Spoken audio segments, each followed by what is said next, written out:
श्री महागणाधिपतये नमः। ओम प्रणो देवी सरस्वती वाजेभिर्वाजनीवती धीनामवित्र्यवतु। ओम श्री महासरस्वत्यै नमः।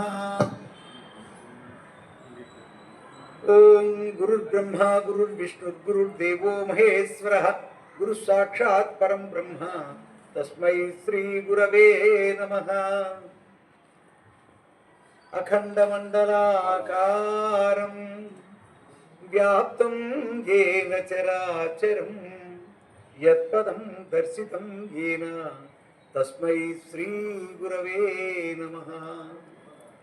गुकारो ह्यन्धकारस्यात् ऋकारस्तन्निरोधकः अन्धकारनिरोधत्वात् गुरुरित्यभिधीयते।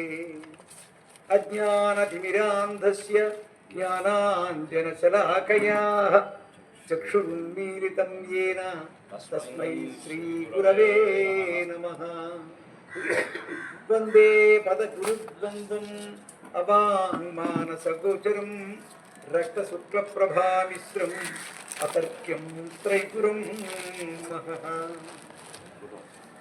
सदात्मध्याननिरतं विषयेभ्यपरान्मुखं नौमि शास्त्रेषु निष्णातं चन्द्रशेखरभारती। सभासरस्वत्यै नमः।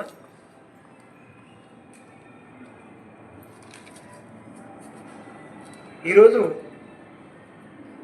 వినాయక నవరాత్రి మహోత్సవాల్లో భాగంగా ఈ చల్లని సాయంకాలం వేళ ప్రకృతి సహకరించినటువంటి ఈ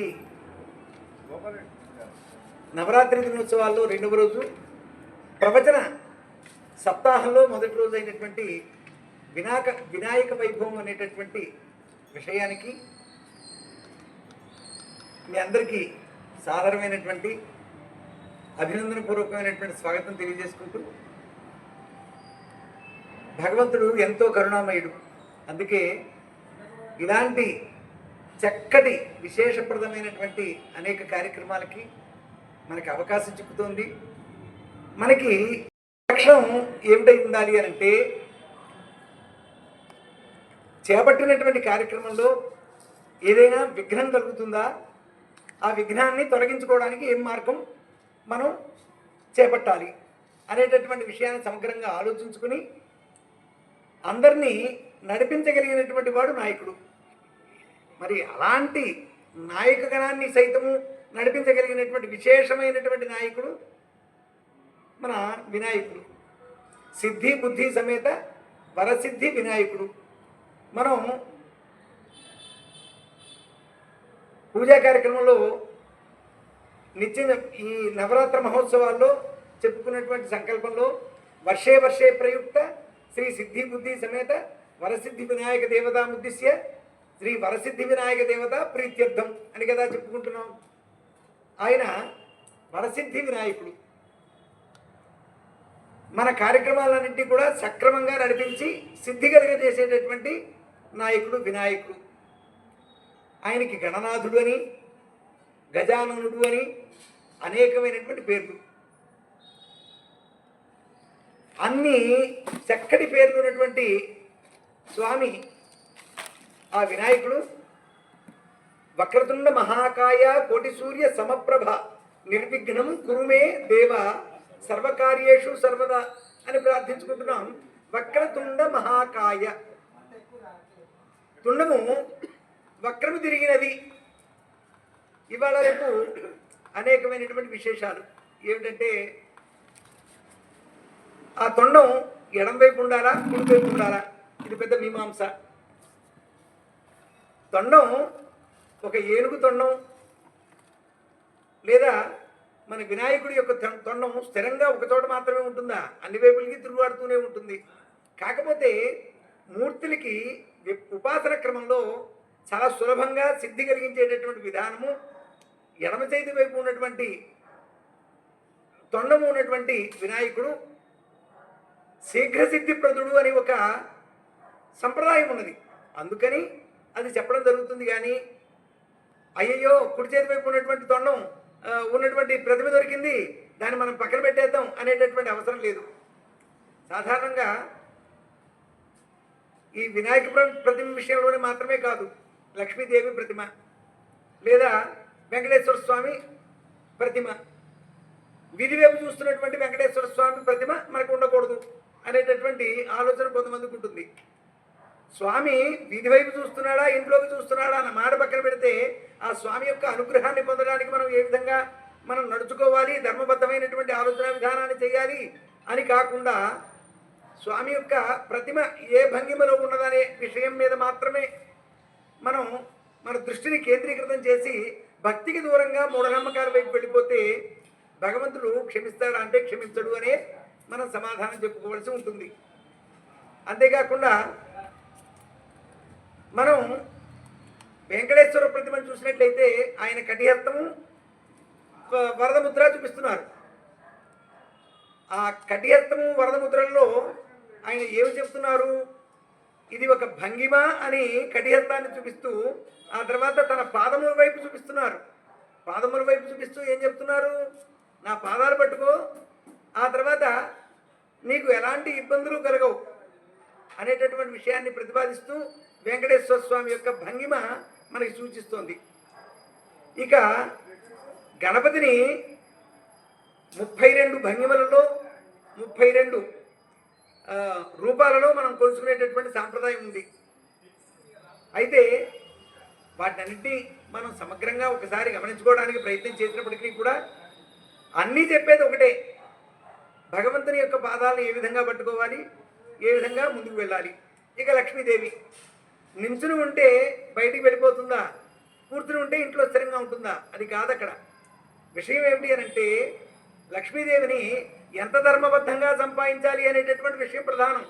అది కాకుండా ఎన్ని వక్ర మార్గాలు ఉన్నాయో అన్ని వక్ర మార్గాల్లో లక్ష్మీదేవిని సంపాదించి, లక్ష్మీదేవిని అంటే ధనాన్ని సంపాదించి లక్ష్మీదేవి కటాక్షానికి కృపకి దూరం అయిపోయేటటువంటి వాళ్ళు అమాయకులు చాలామంది ఉన్నారు. ధర్మంతో కూడిన సంపాదన మాత్రమే అది మనకి శుభాన్ని కలగజేస్తుంది, ఐహిక ఆముష్మికాలని కలగజేస్తుంది అనేటటువంటి విషయాన్ని పక్కన పెట్టి ధనాన్ని అడ్డగోలుగా సంపాదిస్తే అది మళ్ళీ తిరిగి వంశంలో ఉన్నటువంటి ఆ తర్వాత తరాల వాళ్ళకి ఎన్ని రకాలుగా ఇబ్బందులు పడుతుంది అనేది చాలామంది గమనించరు.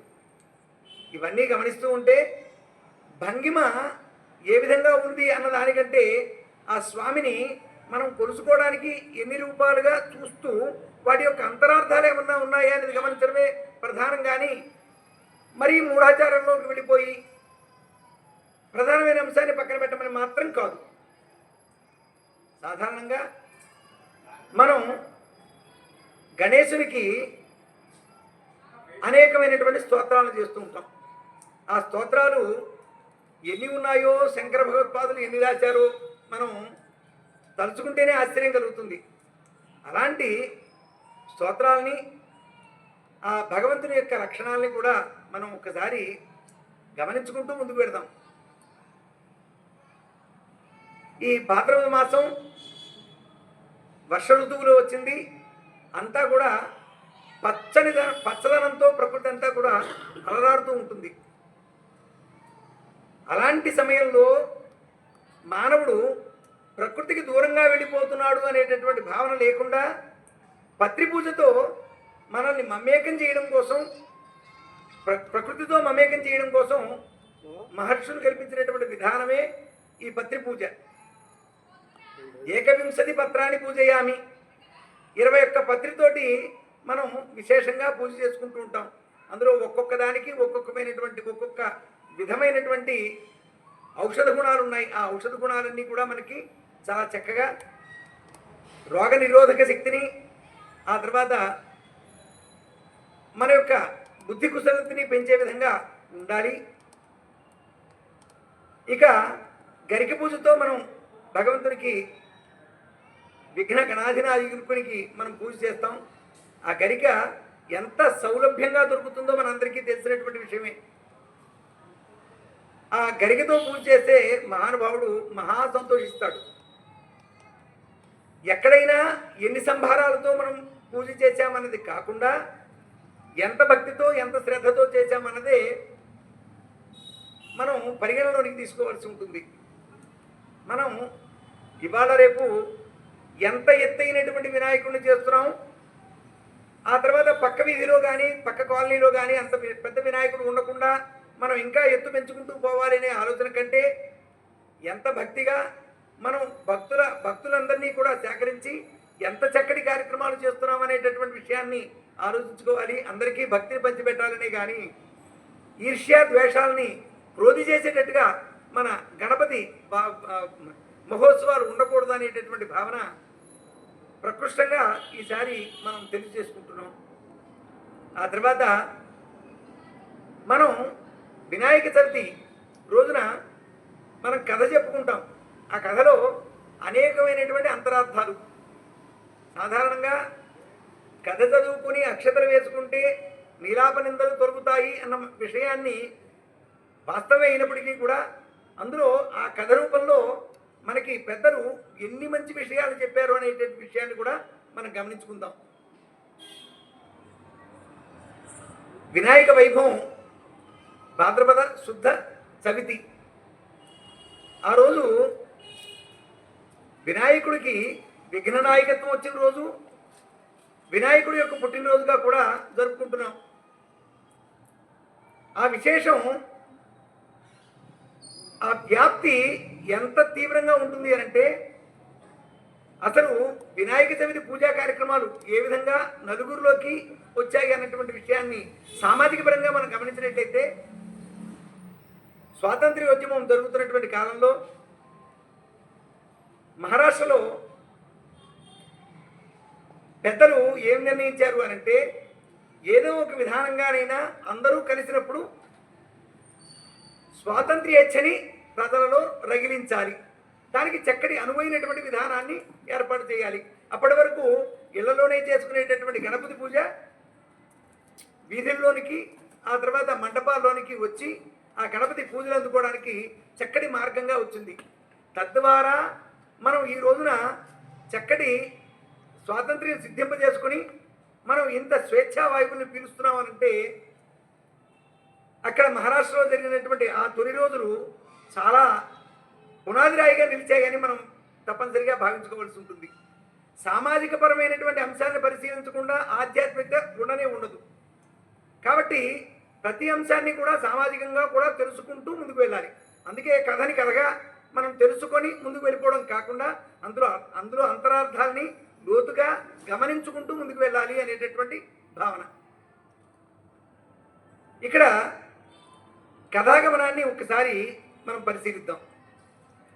పూర్వం గజాసురుడు అనేటటువంటి ఒక రాక్షసుడు ఉన్నాడు. ఆ గజాసురుడు అనేటటువంటి రాక్షసుడు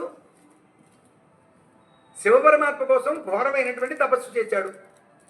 ఘోరమైనటువంటి తపస్సు అని అంటే సాధారణంగా ఈ ఘోరమైన తపస్సు అన్న మాట రాక్షసులకే వర్తిస్తుంది. ఎందుకు అనంటే మునులు మహర్షులు చేసేటటువంటి తపస్సుని ఘోరమైనటువంటి తపస్సు అని మనం చెప్పడం జరగదు. అయితే ఈ ఘోరము అన్నటువంటి విషయం ఏమిటి అంటే ఇంద్రియాలని అప్పటికప్పుడు తొక్కిపెట్టి చేసేటటువంటి తపస్సు అది. ఆ తర్వాత ఆ తపస్సు పూర్తయిన తర్వాత ఎవరి కోసమైతే ఆ రాక్షసుడు తపస్సు చేసిన తర్వాత వర అనుగ్రహం కలిగిన తర్వాత మిగతా ధర్మాన్నంతటినీ కూడా పక్కన పెట్టి ప్రపంచం మీదకి దండెత్తి ముల్లోకాల మీదకి దండెత్తి సాధు పురుషులందరినీ కూడా బాధపెట్టి ఈ విధమైనటువంటి ప్రక్రియ సాగుతూ ఉంటుంది. కాబట్టి ఈ ఘోరమైనటువంటి తపస్సు అవసరమా? అలా కాదు. జీవన విధానంలోనే ధర్మం అంతర్లీనంగా కలిగి ఉందనుకోండి, భగవంతుడు మనల్ని అనుగ్రహించక మానడు.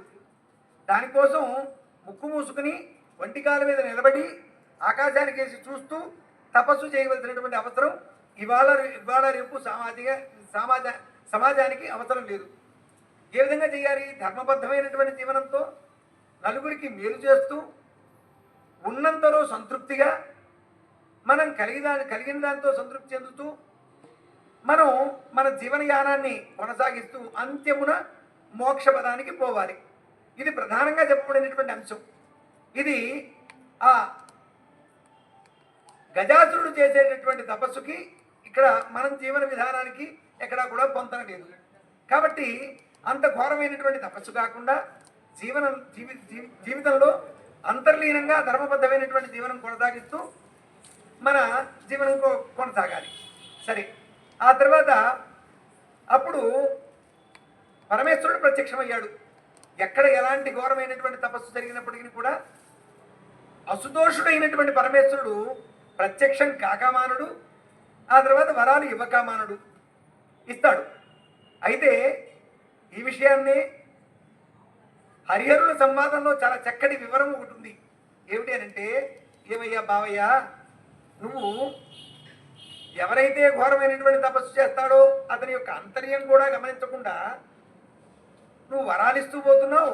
అది ప్రపంచానికి లేదా ముల్లోకాలకి అన్ని లోకాలకి కీడును జరగపెట్టేదిగా ఉంది అని అంటే, శివపరమాత్మ ఒక మాట అంటాడు. ఏమిటి అనంటే, ఏది ఎలా జరగాలో అలా జరుగుతుంది. అయినప్పటికీ కూడా ఎలాంటి ఉత్పాతం జరిగినా కూడా దానికి మళ్ళీ తిరిగి అవన్నీ కూడా లోక కళ్యాణం కోసం జరిగేటటువంటి లీలలుగానే అందరూ గమనించాలి అనేటటువంటి విషయాన్ని శంకర భగవానుడు చెప్తారు. అయితే ఇక్కడ ఈ గజాసురుడు అనేటటువంటి రాక్షసుడు కోరుకున్నది ఏమిటి అనంటే, పరమేశ్వరుడు ప్రత్యక్షం అవగానే ఏం కోరుకోవాలి? మోక్షం కోరుకోవాలి. వెనకడికి ఎవడో ఒక ఆయన ఘోరమైనటువంటి తపస్సు చేసి బ్రహ్మగారి ప్రత్యక్షమైతే మా మేనమావ గారి చెవిలో వెంట్రుకలు మొలిపించమన్నట్ట. ఇదేదో పాత రోజుల్లో ఒక చక్కటి మాట ఉండేది. అలాగా ఈ గజాసురుడు ఏం కోరుకున్నాడు అనంటే, స్వామి నువ్వు ఎప్పటికీ నా ఉదరమునందే వసించి ఉండవలసింది అని కోరుకున్నాడు. ఎప్పటికీ ఉదరమునందే, కాబట్టి ఇది తగదు అని చెప్పాడు. అయితే స్వామి, నేను నీ కోసం ఘోరమైన తపస్సు చేశాను, నువ్వు వరమిస్తావా ఇవ్వవా అది చెప్పు చాలు అనంటే ఇరుకులు పెట్టినట్టయిందిగా, భస్మాసురుడిలాగానే. అయితే శివపరమాత్మ తప్పనిసరిగా తదహస్తు అని అన్నారు. అప్పటి నుంచి ఆయన పొట్టలోనే ఉండిపోయారు. అయితే ఆ సమయానికి పార్వతీదేవి కైలాసంలో భర్త జాడ కానరాక, ఇది కదా మన కథలో చెప్తారు. మరి భర్త జాడ కానరాక ఎక్కడైనా ఉంటుందా? పార్వతీదేవికి తెలియనిటువంటి విషయమా అంటే కాదు. సాధారణంగా అప్పుడు భర్త జాడ కానరాక ఎవరి కోసం ప్రార్థించింది? విష్ణుమూర్తి కోసం ప్రార్థన చేసింది. విష్ణుమూర్తికి పార్వతీదేవికి ఉన్నటువంటి సంబంధం ఏమిటి అని అంటే, వారిద్దరూ అన్నా చెల్లెళ్ళు, అక్కా తమ్ముళ్ళు, ఏ విధంగానైనా అనుకోవచ్చు. ఎందుకు అనంటే వారిద్దరూ ఏకకాలంలో పుట్టినటువంటి వారు, సత్యాంశనందు జన్మించిన వారు. మనకి శ్రీకృష్ణ కథ చెప్పుకుంటున్నప్పుడు ఇక్కడ దేవకీదేవి గర్భంలో శ్రీకృష్ణ పరమాత్మ జన్మించినటువంటి అదే సమయానికి జగన్మాత కూడా ఉద్భవించి పైకి వెళ్ళి ఏమని లో జన్మించారు. కాబట్టి పార్వతీదేవికి అంటే జగన్మాతకి విష్ణుమూర్తికి అన్నా చెల్లెళ్ళ సంబంధం ఉంది. దాన్ని మనం ఇక్కడ ఏ విధంగా తీసుకోవాలి అనంటే, మన జీవన క్రమంలో మన అక్క చెల్లెళ్ళకి ఏమన్నా ఇబ్బంది కలిగితే పరిగెత్తుకుని రావాల్సింది అన్నదమ్ములే కానీ మరొకళ్ళు కాదు. అందుకని వెంటనే విష్ణుమూర్తి చతుర్భుజుడై అక్కడికక్కడ ప్రత్యక్షమయ్యి ఆవిడతో ఏమన్నారు, సరే దీనికి మార్గాంతరం మనం తప్పనిసరిగా వెతకవలసిందే అని అందరినీ ఆమంత్రించారు. ఎవరిని? విష్ణుమూర్తి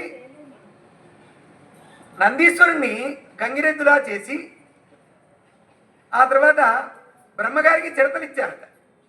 బ్రహ్మగారికి చిడతలు ఇచ్చి ఆ వాయిద్యాన్ని వాయించమన్నారు.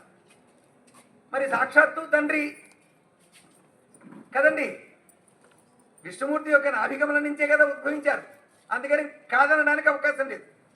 అందుకని అందరికీ కూడా లోక కళ్యాణం కోసం శివపరమాత్మ అందరికీ అందుబాటులోకి రావాలి అని అంటే ఈ రాక్షస సంహారం జరగవలసిందే, గజాసుర సంహారం జరగవలసిందే.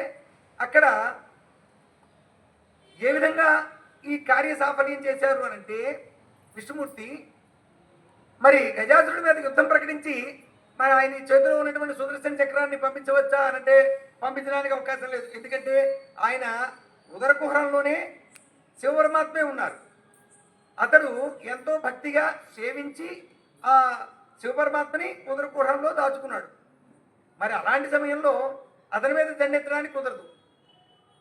అప్పుడు విష్ణుమూర్తి ఏం చేశారు, అతని చేతే ఏం వరం కావాలో కోరుకో అని చెప్పించి అప్పుడు మాత్రమే కార్యసాధన చేయాలి.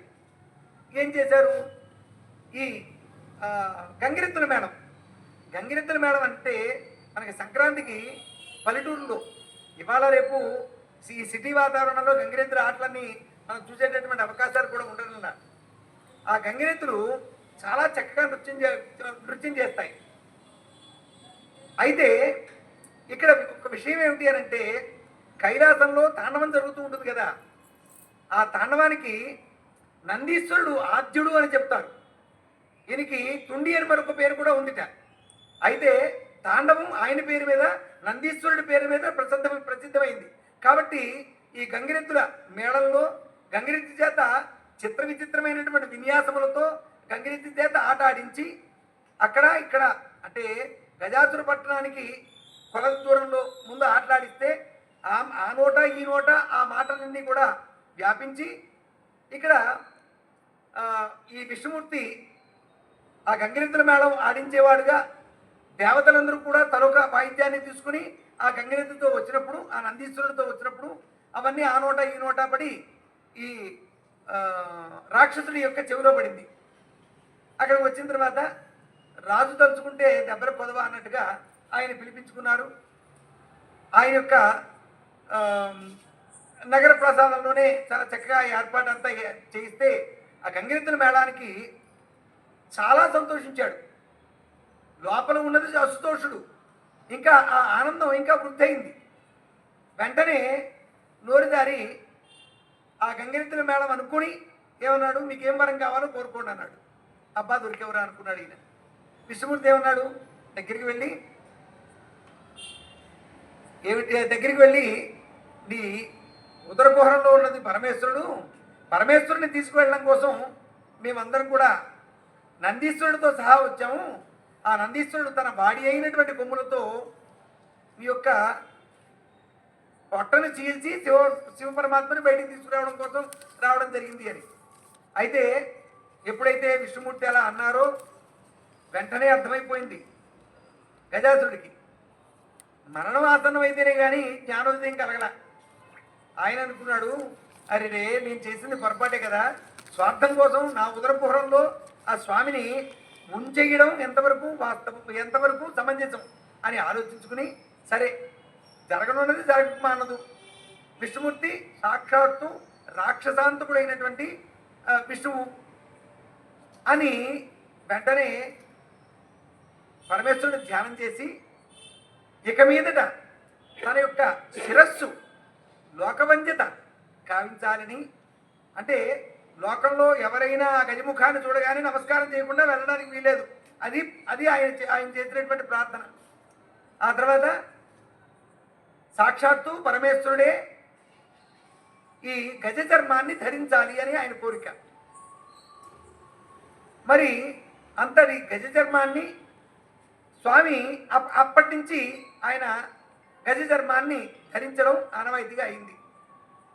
వెంటనే విష్ణుమూర్తి ఆనదివ్వగానే నందీశ్వరుడు తన యొక్క బాడీ అయినటువంటి కొమ్ములతో ఆ ఉదర కుహరాన్ని చీల్చి పరమాత్మ బయటికి వచ్చిన తర్వాత ఇందాక మనం చెప్పుకున్నట్టుగానే విష్ణుమూర్తికి తర్వాత శివపరమాత్మకి జరిగినటువంటి సంవాదం. ఆ తర్వాత ఎవరికి వారు నిజగృహమునికి ఎగే, ఎవరికి వారు వాళ్ళ ఇళ్ళకి వెళ్ళారు. బ్రహ్మగారు సత్యలోకానికి వెళ్ళారు, పరమేశ్వరుడు నంది వాహనాన్ని ఎక్కి కైలాసానికి బయలుదేరారు, విష్ణుమూర్తి గరుడు వాహనాన్ని ఎక్కి వైకుంఠానికి. ఈ విధంగా వెళుతున్నటువంటి క్రమంలోనే ముందుగానే ఈ వార్త అమ్మవారి చెవిలో పడింది. అమ్మవారు వెంటనే ఏం చేసింది, అభ్యంగన స్నానానికి ఉపక్రమించింది. ఇక్కడ విషయం ఏమిటి అంటే, విఘ్ననాయకుడైనటువంటి ఒక శక్తి బాలకుడు ఉద్భవించడానికి సమయం ఆసన్నమైంది. అయితే అక్కడ అమ్మవారు నలుగు పెట్టుకుని పరమేశ్వరుణ్ణే ధ్యానిస్తూ, ఇక్కడ చాలా జాగ్రత్తగా గమనించవలసినటువంటి విషయం, పరమేశ్వరుణ్ణే ధ్యానిస్తూ తన వంటికి పెట్టుకుంటున్నటువంటి నలుగుతో ఆమె బొమ్మను తయారు చేసింది. ఆ బొమ్మను తయారు చేసిన క్రమంలో ఇక్కడ గర్భిణీ స్త్రీలకి ఒక చక్కటి సూచన ఉన్నది. ఏమిటి అంటే, ఎంతో అనుగ్రహంతో పిల్లలు పుట్టాలి అని అంటే వారు నిత్యము కూడా చాలా సంతోషంగా ఉండాలి, భగవద్ ధ్యానం చేసుకుంటూ ఉండాలి. భాగవతంలో కూడా ఈ ప్రహ్లాద చరిత్రలో కూడా ఏం చెప్పడం జరుగుతుంది, ఆ గర్భస్థంగానే ప్రహ్లాదుడు ఉన్నటువంటి సమయంలో నారదుడు చెప్పినటువంటి విశేషాలన్నీ కూడా ప్రహ్లాదుడు విన్నాడు, ఆకలింపు చేసుకున్నాడు. కానీ నా తల్లి స్త్రీ అవ్వడం వలన, ఆ తర్వాత వేరు వేరు పనుల వలన ఆమె మర్చిపోయింది కానీ నేను మర్చిపోలేదని రాక్షస బాలకులతో చెప్తాడు ప్రహ్లాదుడు భాగవతంలో. ఆ విధంగా ఇక్కడ ఎవరైతే గర్భిణీ స్త్రీలు ఉంటారో వాళ్ళు నిత్యము కూడా పరమేశ్వర ధ్యానం చేసుకుంటూ ఉండాలి, ఆనందకరమైనటువంటి సన్నివేశాలు వింటూ ఉండాలి, ఎలాంటి ఒత్తిడికి లోనవ్వకూడదు. ఇది తప్పనిసరిగా గమనించవలసినటువంటి విషయం. ఇక్కడ ఎవరి ఇంట్లో అయితే గర్భిణీ స్త్రీలు ఉంటారో వాళ్ళు మరింత జాగ్రత్తగా ఉండాలి. పుట్టబోయే వంశాంకురం వంశానికి పేరు తెచ్చేటట్టుగా ఉండాలి అని అంటే పాటించవలసినటువంటి సూచనలన్నీ కూడా ఈ కథలోనే చెప్పబడ్డాయి. కాబట్టి ఆ తల్లి ఆరోగ్యకరమైనటువంటి అంశాలన్నింటినీ గమనించుకుంటూ భగవద్ధ్యానం మానడానికి వీల్లేదు. ఆ తల్లి పరమేశ్వర ధ్యానంతో చేసినటువంటి బొమ్మ కాబట్టి ఆ బొమ్మలో అంత శక్తి నిక్షిప్తమైంది. అయితే ఆ బొమ్మకి ఆ తల్లి ముచ్చటపడి ప్రాణప్రతిష్ఠ చేసింది. ఎక్కడి నుంచి వచ్చింది? నలుగులోంచి వచ్చింది.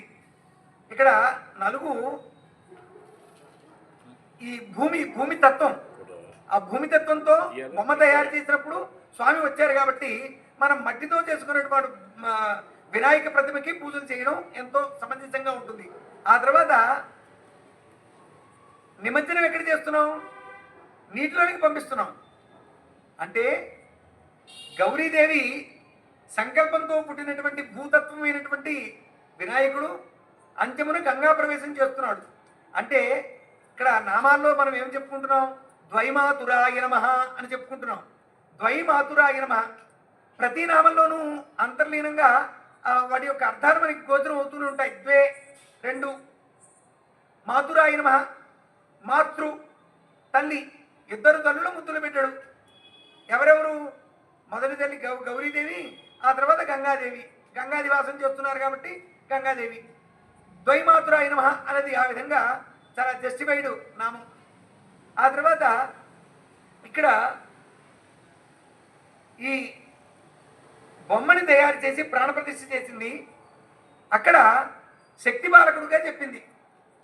అప్పటికి వినాయకుడు అని కానీ గజముఖుడు అని కానీ పేరు లేదుగా, శక్తి బాలకుడు. ఆ బాలకుడికి ఒక చక్కటి శూలాన్ని ఇచ్చింది. శూలాన్ని ఇచ్చి, నాయన నేను అభ్యంగన స్నానం ఆచరించడానికి లోపలికి వెళ్తున్నాను, వెళ్తున్నాను, ఎవరూ రాకుండా కాపలకాయి. ఇది మరి ఇక్కడ వెంటనే ఆ బాలకుడు ఏమన్నాడు? అమ్మా, నీ ఆజ్ఞ నాకు శిరోధార్యం. పిల్లలందరూ ఈ మాటను జాగ్రత్తగా గమనించాలిగా. నీ ఆజ్ఞ నాకు శిరోధార్యం. ఈ వినాయకుడికి ఇంత గొప్పతనం ఎక్కడి నుంచి వచ్చింది అని అంటే ఆ తల్లి యొక్క సంపూర్ణమైనటువంటి అనుగ్రహాన్ని పొందాడు కాబట్టి, ఆ తల్లి ప్రేమని పూర్తిగా పొందాడు కాబట్టి, ఆజ్ఞానుబద్ధుడై చేశాడు కాబట్టి ఆయనకి వినాయకుడికి లోకవంద్యత ఏర్పడింది. ఇక్కడ మరొక చక్కటి మాట లలితా శాస్త్రంలో ఒక మాట ఉన్నది, ఒక నామం ఉన్నది. ఏమిటంటే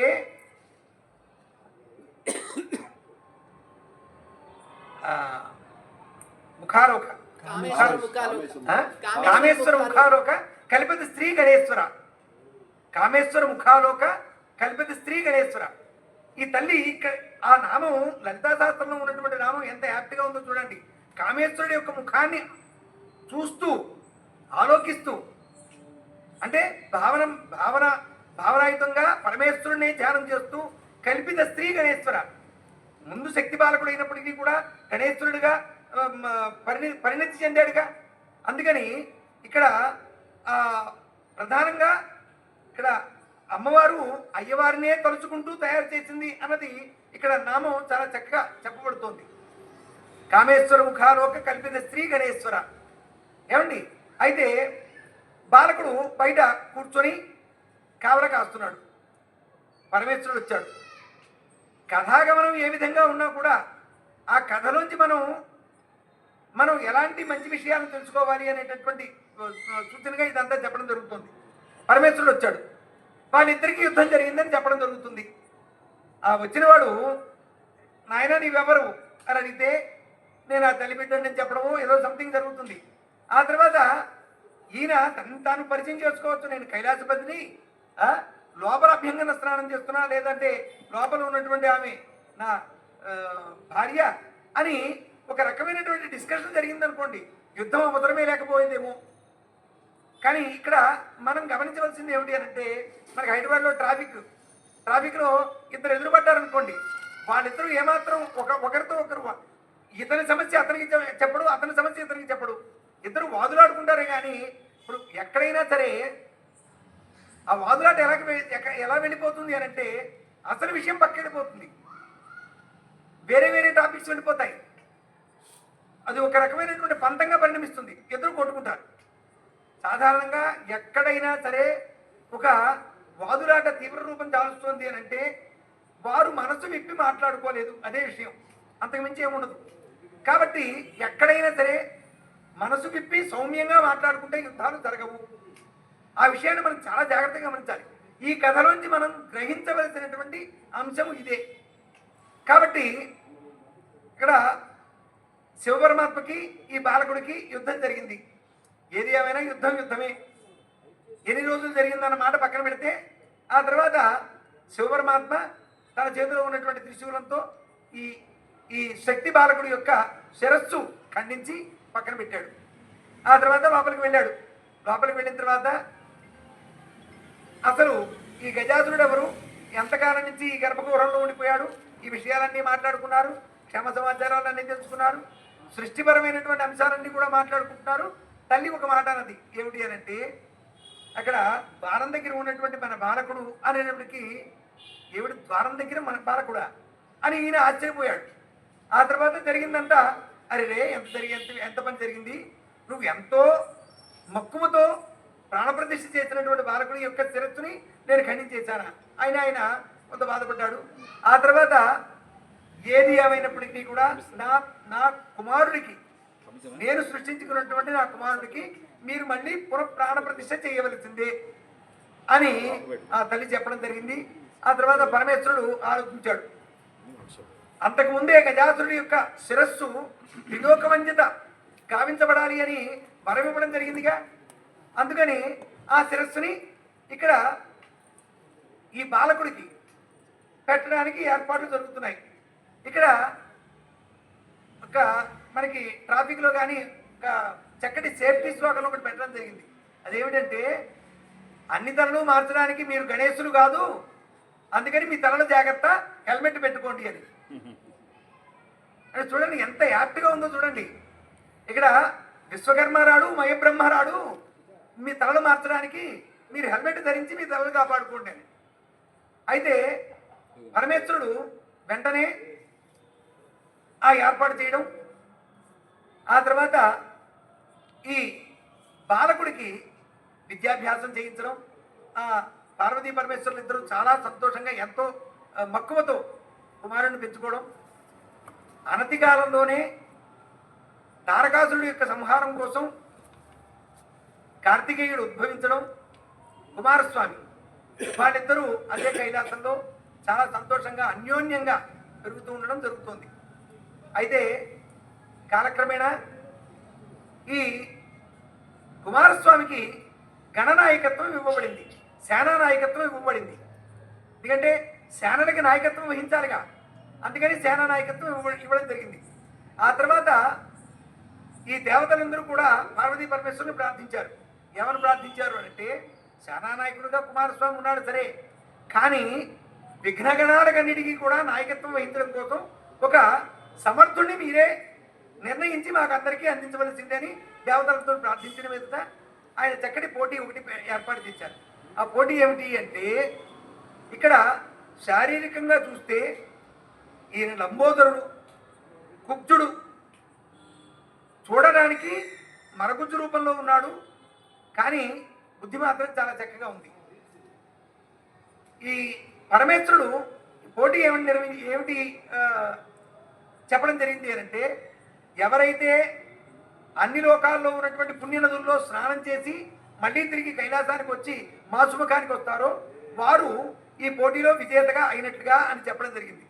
అప్పుడు కుమారస్వామి వెంటనే తన నెమలి వాహనం ఎక్కి తుర్రుమని బయలుదేరిపోయాడు. ఇక్కడ ఏమిటి అనంటే, ఏదైనా ఒక పెద్ద కార్యక్రమం ఉందనుకోండి, ఆ కార్యక్రమాన్ని ప్రణాళికాబద్ధంగా చేయడానికి కొంత తడువు ఆలోచించవలసి ఉంటుంది. అసలు మనం ఎక్కడికి వెళ్ళాలి, ఆ పోటీ వెళ్ళాలంటే ఏ బస్సు ఎక్కాలి, లేదంటే ఈ విధమైనటువంటి కొంత ప్రణాళిక చేసుకోవాలి. ఒక పోటీ స్టార్ట్ అవగానే మనం వెంటనే పరిగెత్తి పారిపోవడం కాకుండా ఒక క్షణం ఆలోచించవలసి ఉంటుంది. ఆ విధంగా ఆలోచించిన వాడే ఈ గణపతి. ఆ తర్వాత ఈ గజాననుడు, మరి గజాననుడు కదా, ఆ గజాననుడు చాలా చక్కగా ఆలోచించాడు. ఆలోచించి తండ్రితో ఒక మాట అన్నాడు, తండ్రి, నా శరీరాకృతిని మీరు చూశారు కదా, మీకు తెలుసు కదా, నేను వడివడిగా పరిగెట్టలేను. అప్పటికే ఈయన అనింజుడు అనేటటువంటి ఒక మూషికాసురుని యొక్క వాహనంగా ఏర్పాటు చేసుకున్నాడు. ఇక్కడ విషయం ఏమిటి అంటే, ఆ మూషిక వాహనం ఎక్కి ఈయన కూడా అన్ని లోకాలకు వెళ్ళొచ్చు, కానీ దానికన్నా చాలా సులువైనటువంటి మార్గాన్ని ఈ స్వామి ఎంచుకున్నాడు. మన ముందు ఒక 4-5 మార్గాలు ఉన్నాయనుకోండి, అందులో ద బెస్ట్ ఎకానమిక్ వే ఏది లేదా సులువైనటువంటి మార్గం ఏది అని ఆలోచించిన ఈ గజాననుడు ఏం చేశారు అని అంటే, ఈ పార్వతీ పరమేశ్వరుల చుట్టూరా చాలా చక్కగా ప్రదక్షిణం చేశారు. ప్రదక్షిణ చేసి, తండ్రి, మీరు నాకు తొలి గురువు. సాధారణంగా తొలి గురువు అనగానే మనకి బ్రహ్మోపదేశం చేసేది తండ్రి ద్వారా జరుగుతుంది. మనం అనేకమైనటువంటి విషయాలన్నింటి కూడా తల్లి ద్వారా ప్రేమను పొందుతాం, కానీ ఈ సామాజికమైనటువంటి అంశాలు మనం అన్నీ కూడా తండ్రి ద్వారా తెలుసుకుంటాం. ఆ తండ్రి వేలు పెట్టుకుని మాత్రమే వెళుతూ ఉంటాం. ఇవాళ రేపు అనేకమైనటువంటి చక్కటి అంశాలు ఏమిటంటే, ఆలయానికి వెళ్ళినప్పుడు నానా నాకు దేవుడు కనిపించలేదు అని అంటే, దేవుడు కనిపించట్లేదు అని అంటే, తండ్రి తన భుజం మీద కూర్చోబెట్టుకుని దేవుడు చూపిస్తాడట. అప్పటికి తెలియదట మనం కూర్చున్నదే భగవంతుడి భుజం మీద అని. ఎంత చక్కటి మాట చూడండి. ఇది ఒక హరికథలో చెప్పడం జరిగింది ఒక మహాపండితుడు. అయితే అప్పటికి మనకి తెలియదు మనం కూర్చున్నదే భగవంతుడి యొక్క భుజాల మీద అని, చూస్తున్నది భగవంతుడిని అని. తండ్రికి ఎంత విలువ ఇవ్వారో మనం ఈ అంశం ద్వారా తెలుస్తోంది. తండ్రికి, తల్లిదండ్రులకి ప్రదక్షిణ చేసి ఆయన మార్గాంతరం అడిగితే భక్తికి బాగా సంతోషించిన వాడైనటువంటి శివపరమాత్మ ఆయనకి నారాయణ మంత్రోపదేశం చేశారు. చూడండి, నారాయణ మంత్రోపదేశం చేయడం ఏంటి? అదేవిడి శివ సహస్రాలు ఉన్నాయి, లేదంటే ఇంకోటి ఉన్నాయి, అనేకమైనటువంటి స్తోత్రాలు ఉన్నాయి. శాంతం పద్మాసనస్థం అనేటటువంటి స్తోత్రం ఉంది. ఇలాంటివి అనేకం కాకుండా నారాయణ మంత్రోపదేశం చేయడం జరిగింది. ఇక్కడ మరి నారాయణ మంత్రోపదేశం అని అంటే, శివాయ విష్ణు రూపాయ శివరూపాయ విష్ణువే. శివుడికి విష్ణువుకి భేదమే లేదు. శివుడు నిత్యము కూడా విష్ణువు కోసం ప్రార్థన చేస్తూ ఉంటాడట, విష్ణువు నిత్యము కూడా శివపరమాత్మ కోసం ధ్యానం చేస్తూ ఉంటాడట. ఆయన నారాయణుడు అనంటే, నారములు అంటే జీవములు, నీరు ఆధారభూతుడు కాబట్టి నారాయణుడు. నారాయణ మంత్రం ఆయన చెప్పిన మీద ఈయన నారాయణ నామస్మరణం చేసి చాలా చక్కగా ఆ మంత్రసిద్ధిని పొందడం జరిగింది. తద్వారా ఏం లభించింది అని అంటే, ఎక్కడ ఏ నదులలోకి కుమారస్వామి దిగినా అప్పటికే స్నానం చేసినటువంటి ఈ గజానుడు కనబడుతున్నాడు. గజానుడు కనబడుతుంటే చాలా ఆశ్చర్యపోయాడు కుమారస్వామి. ఇదేమిటి, వాయువేగ మనోవేగాలతో నా నెమలి వాహనం ఎక్కి అన్ని లోకాలను తిరిగేశాను, పుణ్యనదుడు మొట్టమొదటి పుణ్యనదిలోకి వచ్చి స్నానం చేసేప్పటికే అప్పటికే స్నానం చేసి తడిబట్టలతో ఆయన మెట్లెక్కి వెళ్ళిపోతున్నాడు, ఇది ఎక్కడ చూద్దాం అని అనుకున్నాడు. సరే, ఇక్కడ నెక్కాడు, ఇంకో చోట చూద్దామని వెంటనే నెమలి వాహనం వేసుకుని ఇంకో చోటకి వెళ్ళాడు. అక్కడ కూడా అదే జరుగుతోంది. దీనికి కారణం ఏమిటి అని అంటే, నారాయణ మంత్ర ఉపదేశం వలన జరిగినటువంటి సిద్ధి. ఆ విధంగా ఎక్కడికక్కడ ప్రతి చోట కూడా ఈ గజానుడే కనబడుతున్నాడు. చివరికి ఇద్దరూ కలిసి ఆ, ఆ, కుమారస్వామి కైలాసంలోకి వచ్చే సమయానికే ఈ గజానుడు తడిబట్టలతో తల్లిదండ్రులకు మళ్ళీ ప్రదక్షిణ చేసి వారి ముందుకి వచ్చి నిలబడినట్టుగా అయింది. అప్పుడు ఈ గణనాయకత్వం నీకే అని తల్లిదండ్రులు ఇద్దరు కూడా ఆయన చేతిలో ఫలాన్ని పెట్టారు. అంటే పోటీలో నెగ్గినటువంటి ఫలాన్ని పెట్టడం జరిగింది. అది సూచనప్రాయంగా ఫలాన్ని ఏర్పాటు చేశారని చెప్పడం కూడా జరుగుతుంది. అయితే ఇక్కడ ఉంది అసలైనటువంటి కిటుకు.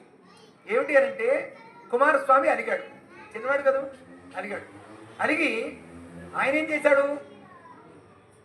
ఆ కైలాసాన్ని వదిలి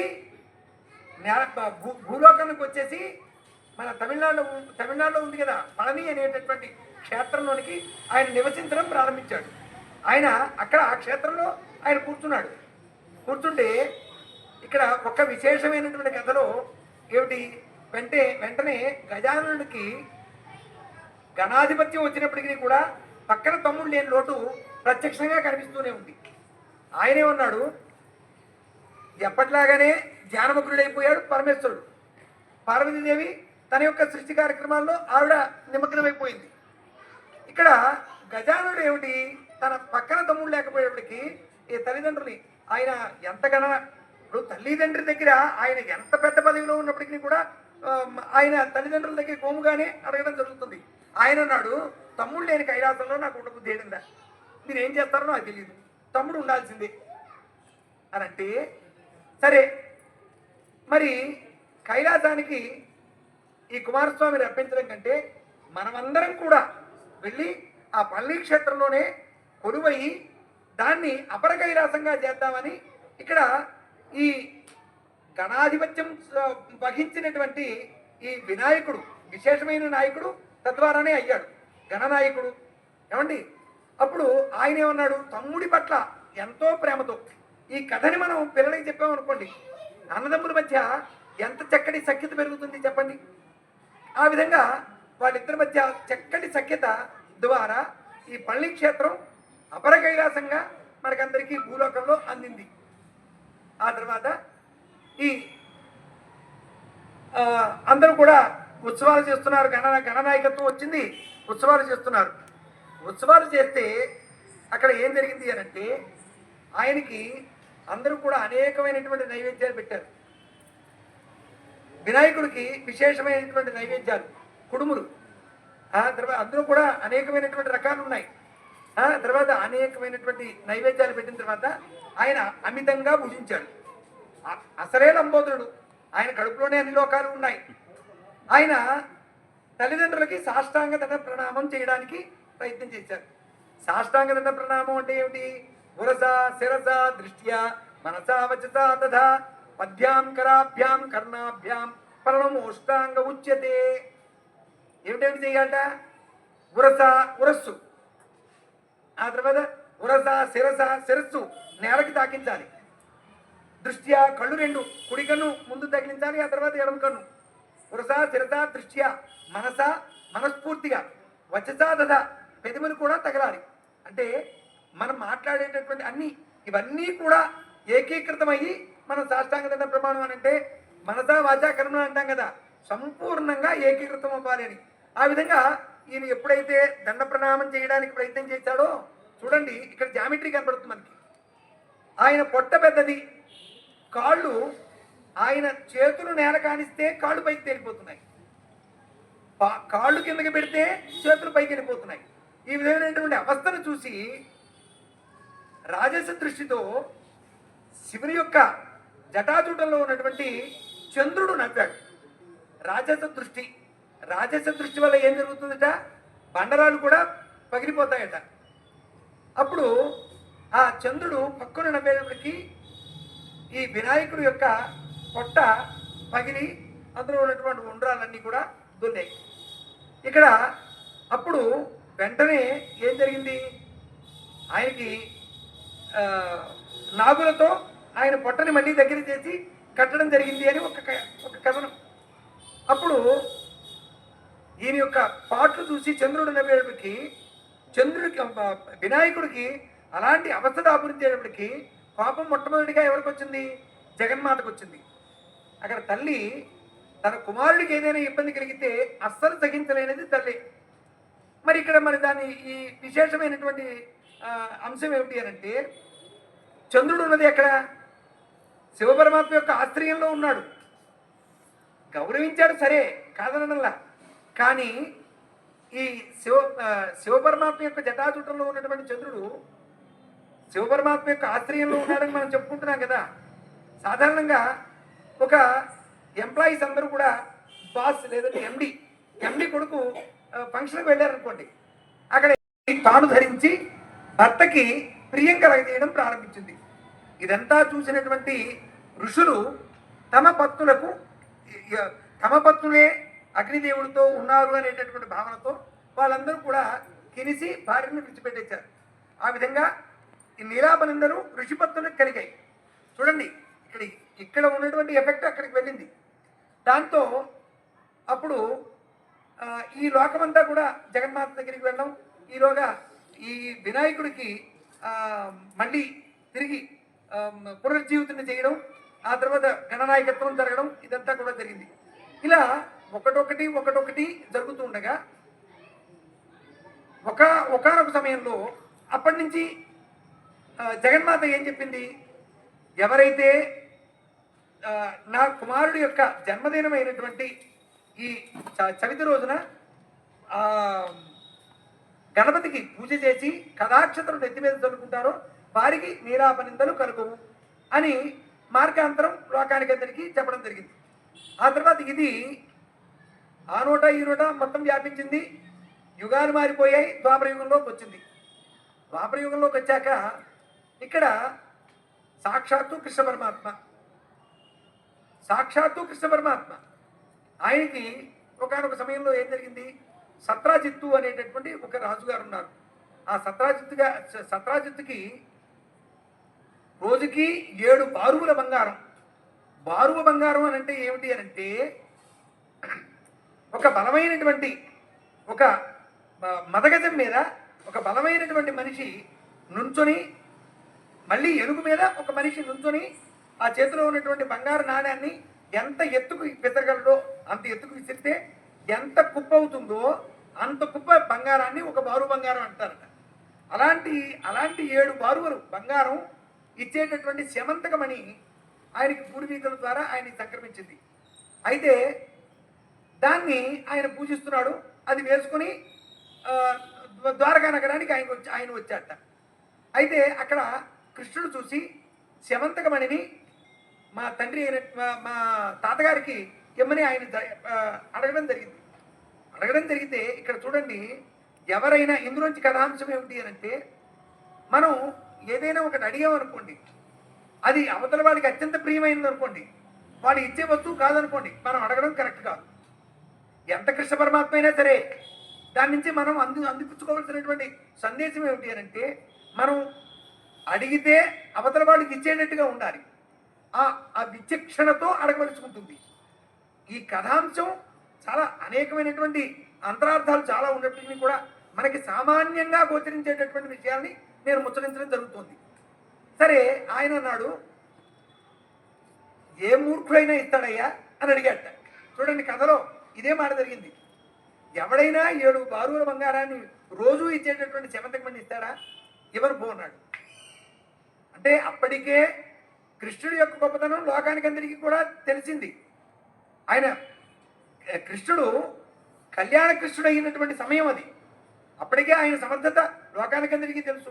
అయినప్పటికీ కూడా సత్రాజిత్తు ఆ శమంతకమణిని ఇవ్వను అన్నారంటే ఎంత ప్రియంగా ఆయన ఉంచుకున్నాడో చూడండి. అయితే ఆ శమంతకమణి ఒకనొక సమయంలో ఈ సత్రాజిత్తుకు తమ్ముడు ఒక ఆయన ఉన్నాడు. ఆయన పేరు ప్రసేనజిత్తుడు. ఏదైతే ఆయన పూజా మందిరంలో పెట్టి ప్రాణాధికంగా ప్రేమిస్తూ దాన్ని గౌరవిస్తూ పూజిస్తున్నాడో దాన్ని ఆ ప్రసేనజిత్తుడు ఏమాత్రం శుచి శుభ్రం లేకుండా, ఇది చాలా జాగ్రత్తగా అండర్లైన్ చేసుకోవాలి. మనం సాధారణంగా మన ఇళ్లలో దేవుడి గది దగ్గరికి వెళ్ళేప్పుడు ఎంత శుచిగా ఉండాలి అనేటువంటి మాట ఇక్కడ మనకు తెలుస్తుంది. శుచిర్భూతుడు కానివాడు ఆ దైవపరమైనటువంటి అంశాలను కానీ వస్తువులను కానీ ముట్టుకుంటే ఎలాంటి దోషాలు సంక్రమిస్తాయి అనేటటువంటి విషయం ఈ కథలో మనకి తెలుస్తుంది. ఆ ప్రసేనజిత్తుడు అశుచి అయి ఆ శమంతకమణిని మెడలో ధరించి వేటకు వెళ్ళాట. వేటకు వెళ్తే ఏం జరిగింది? ఆ శమంతకమణి చాలా ఎర్రగా చాలా చాలా అందంగా ఉంది. దాన్ని చూసి సింహము ఒక ఒక బలిష్టమైనటువంటి సింహం, అది ఒక మాంసపు ఖండం అనుకుని భావించి ఆ ప్రసేనుని సంహరించి ఆ మణిని ఎత్తుకుపోయింది. మణి కనిపించలేదు కదా. అయితే సత్రాజిత్తు గారు ఇద్దరికే చెప్తున్నట్ట, అడిగిన వాడికి అడగని వాడికి. ఏమని చెప్తున్నట్ట? చాటింపే వేయిస్తున్నాడు ఒక రకంగా. అలా ఆ సమయంలో ఒకసారి సమావేశం జరిగింది. అక్కడ కృష్ణుడు నన్ను ఈ శమంతకమని అడిగాడు. అడిగితే నేను ఇవ్వని పొమ్మన్నాను. ఆ కృష్ణుడు వెన్నదొంగ కదూ, ఈ శమంతకమని కూడా తనే దగ్గర దొంగిలించాడు అని ఇద్దరికే చెప్తున్నట్ట, అడిగిన వాడికి అడగని వాడికి. ఆ విధంగా లోకమందరికీ తెలిసిపోయింది కృష్ణుడు దొంగిలించేశాట. ఈ మాట ఆ నోట ఈ నోట కృష్ణ పరమాత్మ దగ్గరికి కూడా వచ్చింది. వెంటనే కృష్ణ పరమాత్మ ఏమనుకున్నాడు, ఏమిటి ఆలోచించాడు? ఎవరైనా సాధారణంగా నాలాంటి వాడు ఏదైనా అపనిందలు కలిగి లేదంటే ఇంకోటి జరిగింది అనుకోండి, ఏం చేస్తాం, మనం ఇంట్లో కూర్చుని పోతాం. అలా కాదుట. శ్రీకృష్ణ పరమాత్మ కార్యసాధకుడు కాబట్టి అతను ఏం జరిగిందో తెలుసుకుందాం. అతను ఎప్పటి నుంచి ఈ సంబంధకమణి కనిపించలేదు. చూడండి, దీన్ని రూట్ కాజ్ అనాలిసిస్ అంటారు. అంటే ఏ విధంగా మనం పోయినటువంటి వస్తువుని వెతికి పట్టుకోవాలంటే జాగ్రత్తగా కాస్త ప్రశాంతంగా కూర్చుని విషయం అంతా కూడా సమగ్రంగా అర్థం చేసుకుని దాని నుంచి ఒకదాంతో ఒక లింక్. మనం సినిమాలు చూస్తుంటే డిటెక్టివ్ ఏం చేస్తాడు, ఆ కేసుతో ఉన్నటువంటి సంబంధం ఉన్నటువంటి అంశాలన్నింటినీ కూడా గోడ మీద బొమ్మల కింద పెడతాడు. ఇక్కడి నుంచి తాడు కడతాడు, అక్కడికి తీసుకెళ్తాడు, అక్కడి నుంచి తాడు కడతాడు, ఇక్కడికి తీసుకెళ్తాడు. ఇవన్నీ ఇది అంతా కూడా చాలా విచిత్రంగా ఉంటుంది. కానీ ఇది ఒక రకమైనటువంటి ఎనాలిసిస్. ఆ విధమైనటువంటి అనాలిసిస్ చేసినటువంటి సమర్థుడు కృష్ణుడు. అక్కడ ఏం చేశాడు? వెంటనే ఎక్కడికి వెళ్ళాడు, ఏం జరిగింది, ఏమిటి వ్యవహారం అంటే వాళ్ళ ఇంట్లో ఏం జరిగింది, నేను కూపీ లాగడంలో నెంబర్ 1 కదా. సరే, మరి సత్రాజిత్తు గారు దైవమందిరంలో పెట్టాట, ఆయన ఏం దిగలేదట. మరి ఏం జరిగింది? అప్పటి నుంచి ప్రసేనుడు కనిపించట్లేదట. ప్రసేనుడు కనిపించట్లేదా? ఆయన యొక్క స్నేహితులు ఎవరున్నారో గమనించండి. ఆయన ఎక్కడికి వాళ్ళకి వేటకి వెళ్తారో చూడండి. ఇవన్నీ కూడా ఆయన ఒకదాంతో ఒకటి లింకులు అన్నీ కూడా ఎస్టాబ్లిష్ చేసుకుంటూ ఏ అరణ్యంలోనికైతే ఇదంతా జరిగిందో అక్కడికి కృష్ణుడు కూడా ప్రవేశించాడు. అక్కడ ప్రసేనజిత్తుడి యొక్క కళేబరం కనబడింది. మెడలో ఏమీ లేదు. సరే, అక్కడి నుంచి సింహపు గుర్తులు చూడండి. ఇదంతా ఒక రకంగా చెప్పాలంటే డిటెక్టివ్ ఏజెన్సీ లాగానే ఉంది చూడండి. అక్కడి నుంచి ఆ సింహపు గుర్తులను చూసుకుంటూ ఆయన వెళ్ళాడు. సింహపు గుర్తులను చూసుకుంటూ వెళ్ళేవాడికి ఆ సింహం ఒక చోట చచ్చిపడి ఉంది. చచ్చిపడి ఉంటే ఏంటి జాగ్రత్తగా పరిశీలించాడు. అక్కడ ఒక బల్లూకపు జాడలు కనిపించాయి. చూడండి, మనకి ప్రకృతితో చాలా చక్కటి సంబంధం ఉందనుకోండి. ఆ నేలను చూసి లేదంటే ఆ ముద్రను చూసి గుర్తుపెట్టేయచ్చు. ఆ విధంగా గుర్తుపెట్టాడు. ఓహో, బల్లూకపు జాడ కనిపించింది, అది ఏ మార్గంలో వెళ్ళింది చూశాడు. ఆ మార్గంలో వెళ్ళింది చూశాడు కదా. అక్కడ చూసిన తర్వాత అక్కడ ఒక గుహ కనిపించింది. ఆ గుహలో ఇక్కడ విశేషం ఏమిటి అని అంటే చాలా చిత్రమైనటువంటి అంశములు ఇక్కడ. ఆ గుహలో ఒక దాది ఒక పిల్లవాడిని ఆడిస్తూ కనిపించింది. ఆ పిల్లవాడు లేదా పిల్ల శమంతకమణిని సమంతకమణితో ఆడుకుంటున్నటువంటి ఆ బాలికో సాక్షాత్తు జాంబవతియా కాదా అనేది ఎక్కడ చెప్పడం జరగల మనకున్నటువంటి కథల్లో. అయితే అక్కడ కృష్ణుడు ఏం చేశాడు, ఆ ఉయ్యాల కట్టినటువంటి శమంతకమణిని తీసుకున్నాడు. తీసుకోగానే అక్కడికి ఒక పెద్ద భల్లూకం వచ్చి కలబడింది. కలబడినటువంటి ఆ భల్లూకంతో కృష్ణుడు పోరాడాడు. ఎన్ని రోజులు? 21 రోజులు ఘోరమైనటువంటి భయంకరమైనటువంటి యుద్ధం జరిగింది. ఆ యుద్ధం జరిగితే ఆ యుద్ధంలో భల్లూకరాజు సాక్షాత్తు జాంబవంతుడే. జాంబవంతుడు యుద్ధం చేస్తున్నాడు. ఇద్దరు కూడా తరగని పోరాటం చేస్తున్నారు. అయితే కృష్ణుడి యొక్క శక్తి ఎక్కడా కూడా తరగలేదు. జాంబవంతుడి యొక్క శక్తి అంతా కూడా తరిగిపోయి నిస్సత్వం అయిపోతుంది. ఎప్పుడైనా గజేంద్రుడు, మన భాగవతంలో గజేంద్రుడు ఏ విధంగా అయితే ప్రాణములు ఠావులు తప్పెన్ అన్న స్థితి వస్తేనే కానీ జ్ఞానోదయం కలగలేదో, అక్కడ భాగవతంలో ఒక మాట చెప్తారు. ఏమిటంటే ఇక్కడ పూర్వజన్మ విశేషం అన్న పూర్వజన్మ పుణ్య పరిపాకం వలన భగవంతుడు ధ్యానం చేయాలి అనేటటువంటి ఆలోచన కలిగింది. చూడండి, ఈ రోజున మనం అందరం కూడా ఏమాత్రం భగవద్ ధ్యానం చేస్తున్నాము అని అంటే దానికి పూర్వజన్మ సుకృతం తప్ప మరొకటి కారణం కాదు. అప్పుడు ఆలోచించాడు, నా శక్తి సన్నగిలిపోతోంది, ఏమిటి జరిగింది అని ఒక్కసారి జాగ్రత్తగా చూశాడు. నిశ్చితంగా తనతో పోరాడుతున్నటువంటి కృష్ణుడు చూసేప్పటికి అందులో రాముడు కనబడ్డాడు. రాముడు కనిపోయేప్పటికి వెంటనే కాళ్ళ మీద పడిపోయాడు. నన్ను కాచినటువంటి, నాకు వరప్రదానం చేసినటువంటి శ్రీరామచంద్రుడి పేరు సుమా అని సాగిరపడి ఒక మాట అన్నాడు.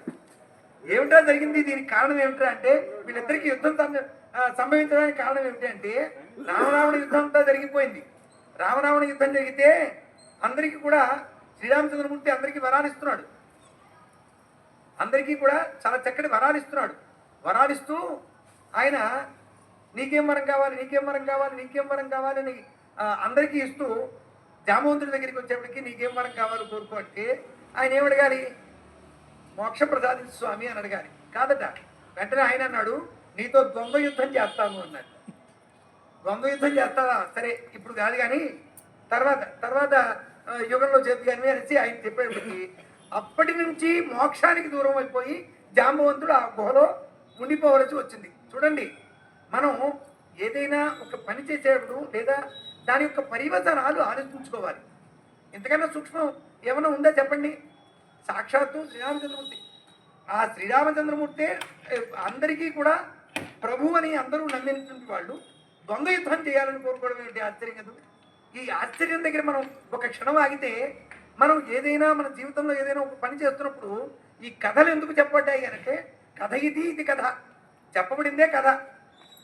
ఈ కథల ద్వారా మనం ఏదైనా మనకి ఇలాంటి సన్నివేశం వచ్చిందనుకోండి, మనం చదువుకున్నా లేదంటే మనకి చెప్పినటువంటి కథ గుర్తుకొచ్చిందనుకోండి, జాగ్రత్తగా ఆలోచించడానికి అవకాశం ఉంటుంది.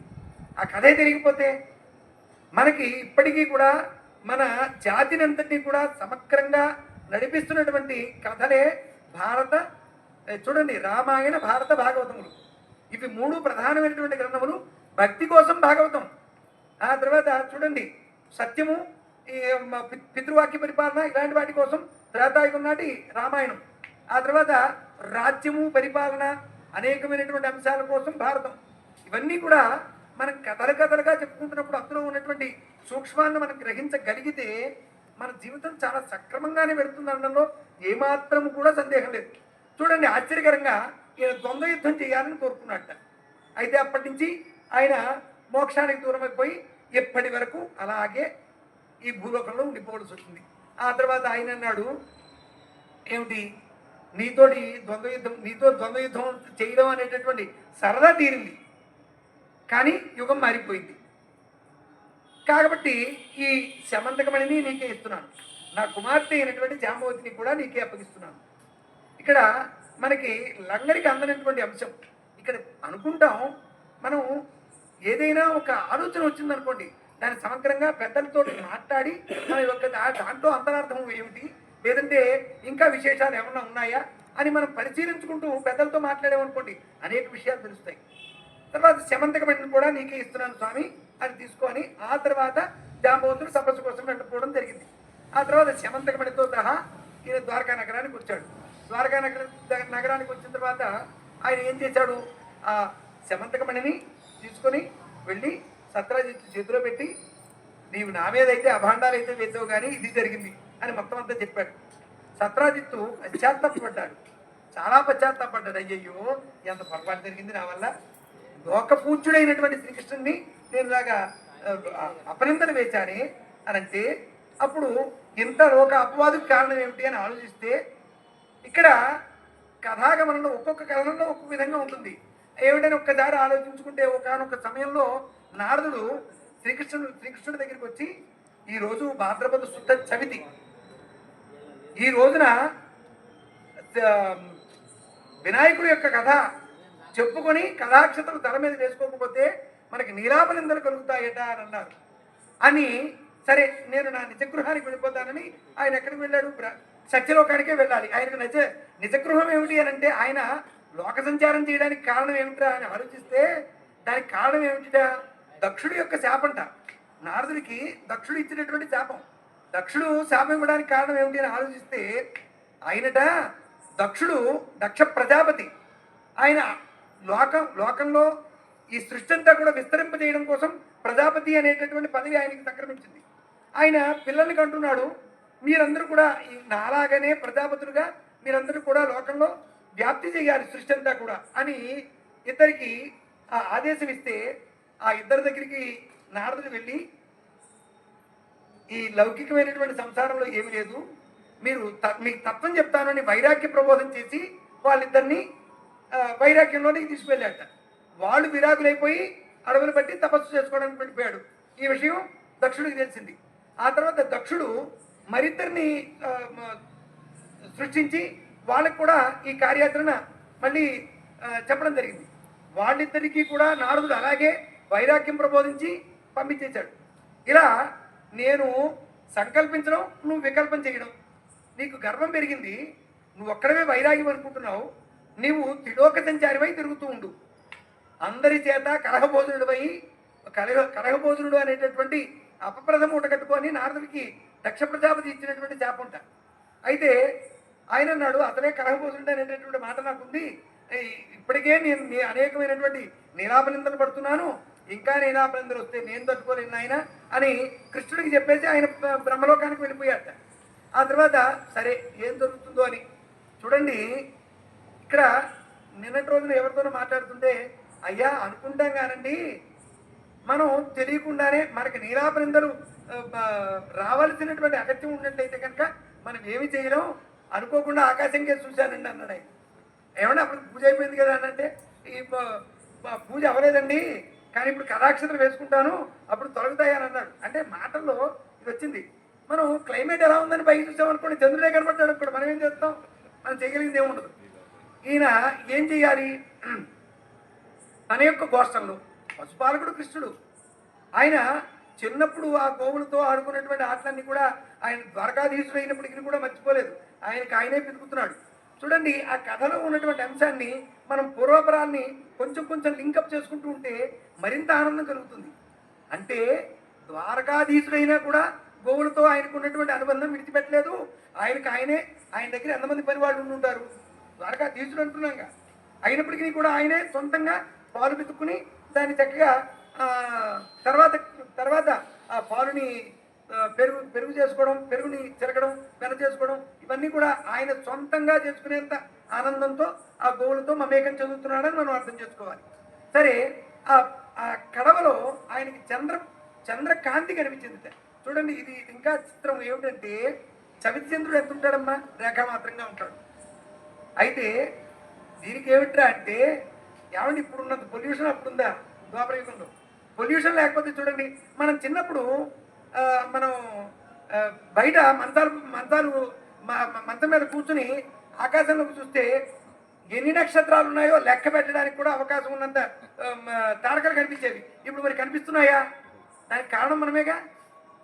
కాబట్టి ఆ విధంగా ఆ చంద్రకాంతి పడినటువంటి దీంతో ఆయన నీలాపనిందలు సంభవించాయి అని వెంటనే ఆయన వెళ్ళి ఎవరికి చెప్పుకున్నట్ట? బలభద్రుడికి చెప్పుకున్నాడు, నేను చంద్రుని చూసేదాన్ని, నాకు నీలాపనిందలు కలుగుతాయో ఏమో అని. అయితే ఆయన అన్నాడు, నీలాపనిందల మాట పక్కన పెట్టు, ఇప్పటికీ నీ దగ్గరికి నీలాపనిందలు చాలానే వచ్చేసాయి, నువ్వట ఆ సత్రాజిత్ దగ్గర శమంతకమణిని దొంగిలించావనేటటువంటి అపవాదం వచ్చింది. అయితే నువ్వు చేయవలసింది ఏమిట్రా అంటే, నువ్వు కార్యరంగంలోకి నీకు నువ్వుగా దిగి దాని యొక్క ఈ సమస్యను నువ్వే పరిష్కరించుకోవాలి. ఇక్కడ చూడండి, ఇక్కడ అన్నదమ్ముల మధ్య అనుబంధం బలభద్రుడికి కృష్ణుడికి, ఆ తర్వాత కుమారస్వామికి గణపతికి, ఇవన్నీ కూడా ఈ అనుబంధాలు.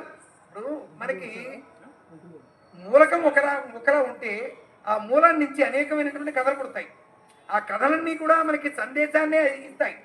ఏమండి, మూలంలో నిజానికి కృష్ణుడు బలభద్రుడితో మాట్లాడా, బలభద్రుడితో తన యొక్క కష్టాలన్నీ కూడా చెప్పుకున్నాడా అని అడిగితేనే ఆన్సర్ ఉండకపోవచ్చు. కానీ అన్నదమ్ముల మధ్య సయోధ్య కోసం ఇలా ఒక కథను చెప్పడం జరుగుతుంది, పెద్దలు చెప్పడం జరుగుతుంది. దాని నుంచి పిట్టకథలు అంటాగా, ఆ పిట్టకథలన్నీ వేటిని కూడా మనం పక్కన తీసి పారేయడానికి వీలేదు. దాంట్లో ఉన్నటువంటి చక్కటి సందేశం ఏమైనా ఉందంటే దాన్ని అందిపుచ్చుకోవడమే.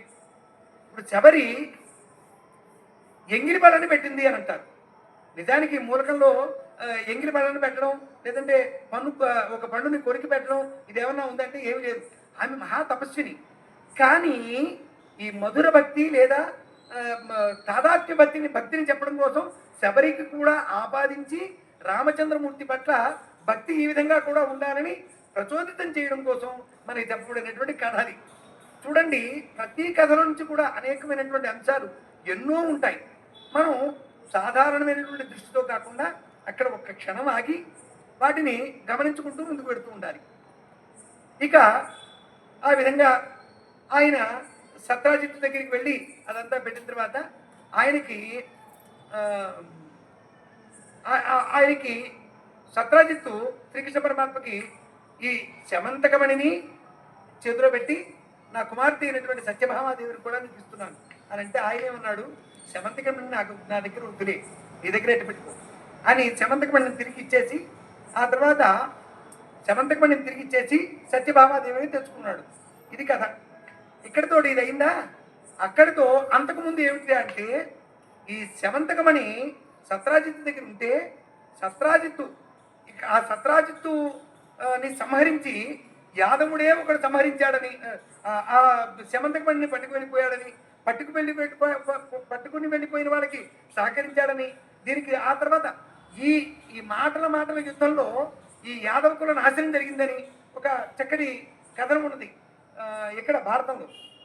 ఏమండి, ఇలా అనేకమైనటువంటి ఘట్టాలని మనం ఈ కథ ద్వారా, వినాయక వ్రతకల్పంలో చెప్పబడినటువంటి కథలో అనేకమైనటువంటి అంతరార్థాలు, అనేకమైనటువంటి సందేశాలని మనం గమనించుకుంటూ ముందుకు వెళ్ళచ్చు. ఇక్కడ చెప్పబడినవన్నీ కూడా ఈ వినాయకుడి యొక్క వైభవంలో భాగమే. ఇప్పుడు మనం ఈ రోజున ఇంతమంది ఇక్కడ నవరాత్రులు చేస్తున్నారు.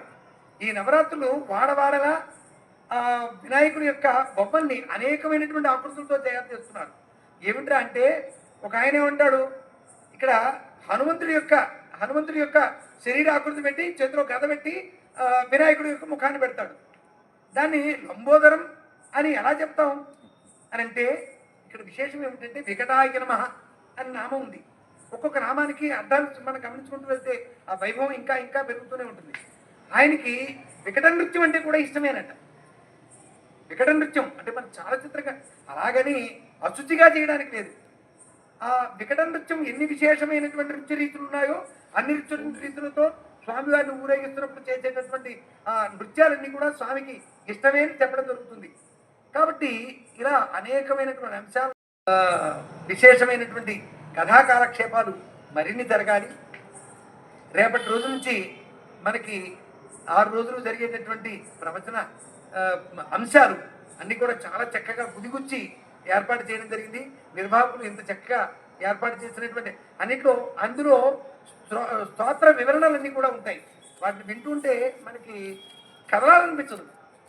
ఇవన్నీ కూడా ఈ కాలనీ వాసులందరూ కూడా ఆస్వాదించి ఆ భగవంతుడి యొక్క కృపకి సంపూర్ణంగా పాత్రలవుతారని కోరి ప్రార్థిస్తూ ప్రజాభ్య పరిపాలయంతామ్యాగేన మార్గేణ మహిమహీజా గోబ్రాహ్మణేభ్యः శృణోస్తు నిత్యం లోకాః సమస్తాః సుఖినో భవంతు కాలే వర్షతు పర్జన్యః పృథివీ సస్యశాలినీ.